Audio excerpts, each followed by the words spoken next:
আসসালামু আলাইকুম। নমস্কার সবাইকে। দিদি রান্নাঘরে আপনাদের সবাইকে স্বাগতম জানাচ্ছি। ঘরে থাকা একদম বেসিক মশলাগুলো দিয়ে কিভাবে অনেক বেশি সুস্বাদু মুরগির মাংস রান্না করা যায় তারই রেসিপি শেয়ার করছি। তারই সাথে পুরো ভিডিও জুড়ে চেষ্টা করেছি মাংস রান্নাটা যাতে পারফেক্ট হয় সেজন্য ছোট ছোট টিপস দিতে। আমি এখানে আধা কেজি পরিমাণের মাংস নিয়েছি।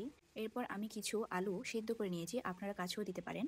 এরপর রান্নার প্রয়োজনীয় পেঁয়াজ, আদা, রসুন এবং কাঁচামরিচ আমি গ্রেট করে নিয়েছি। এরপর আমি একটি বাটিতে লবণ, মরিচ, হলুদ, জিরা এবং গরম মশলা গুঁড়ো, এরপর মাংসের মশলা গুঁড়ো, এগুলো সবগুলো নিয়ে কিছু পরিমাণ পানি দিয়ে মেখে এক সাইডে রেখে দিব। এভাবে মাখিয়ে রাখলে ওই মাংস দিয়ে রান্না করলে বাটা মশলার একটি ঘ্রাণ পাওয়া যায়। তাছাড়া রান্না করার সময় মশলা পুড়ে যাওয়ার কোনো ভয় থাকে না। মাংসের কালারও দেখতে অনেক বেশি সুন্দর হয়। এরপর আমি একটি হাঁড়িতে পরিমাণ মতো তেল দিয়ে এরপর পেঁয়াজ কুচি করে রাখা পেঁয়াজগুলো দিয়ে কিছুক্ষণ নেড়ে ছেড়ে এরপর এখানে কাঁচামরিচ, আদা বাটা এবং রসুন গ্রেট করে রাখা আদা রসুনগুলো দিয়ে ভালোভাবে নেড়ে ছেড়ে কষিয়ে নিব। কিছুক্ষণ কষিয়ে নেওয়ার পরে আমি এখানে কিছু পরিমাণ পানি অ্যাড করব যাতে পুড়ে না যায়। ভালো করে 3-4 মিনিট কষানোর পরে আমি ভিজিয়ে রাখা যে মশলা ছিল সে মশলাগুলো দিয়ে দিব। এবারও আমি নেড়ে ছেড়ে সুন্দর করে ভালোভাবে কষিয়ে নিব যাতে বাটা মশলার একটি ঘ্রাণ তৈরি হয়।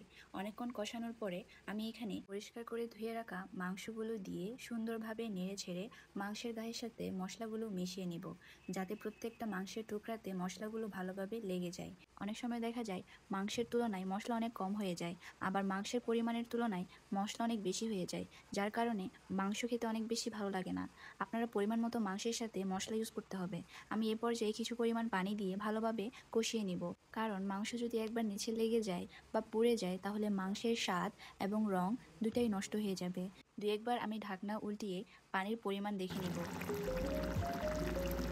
সিদ্ধ করে রাখা আলুগুলো দিয়ে দিব এবং কিছুক্ষণ নেড়ে ছেড়ে সুন্দরভাবে কষিয়ে নিব। আমাদের এই রেসিপি যদি আপনাদের ভালো লেগে থাকে তাহলে লাইক, কমেন্ট এবং সাবস্ক্রাইব করে আমাদের পাশে থাকবেন। আশা করি আরও ভালো ভালো রেসিপি এবং নতুন নতুন রেসিপি দেখতে অবশ্যই আমাদের সাপোর্ট করবেন। Thank you so much for watching.